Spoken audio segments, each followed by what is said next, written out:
keep watching the video and I'm going to show you guys exactly to download. Hey guys, what's going on? Today I'm going to show you a Pokemon TCG Pocket mod. So as you can see, I've got low Poké Gold, but as you can see, I can turn on unlimited Poké Gold with this mod.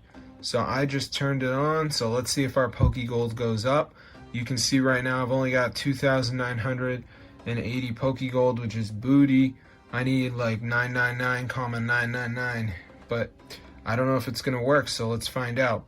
So as you can see, it's going up. So I'm gonna show you guys how to download this to your device. It works on iOS and Android. So let's get straight into the tutorial, and I'm gonna show you guys how to get it. So here we go.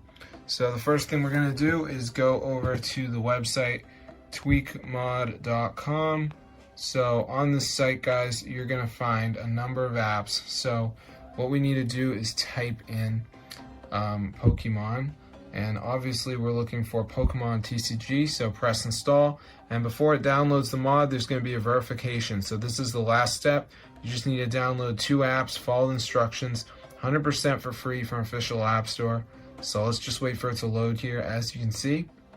So I'm just going to let it download and we should be all good to go. So yeah, I don't really do videos anymore, but I found this Pokemon TCG Pocket hack and I had to share it with you guys because it's super awesome. So at the end, guys, it's going to show you this verification thing. You just need to download 2 of these apps. So like Underdog says down and run for 30 seconds, so I could do that. I could do this TikTok, which also says down and run for 30 seconds. Family Island says reach level 10, so I could do that. So just make sure you download 2 of the apps. I'll see you later, but there you go, guys. So yeah, there's the site, tweakmod.com. So there is a video to watch if you're confused, so you can do that. But yeah, this is super cool, guys. Totally works. So I'm gonna see you guys later. But yeah, be sure to subscribe to the channel because this is awesome and it's updated for you, bro.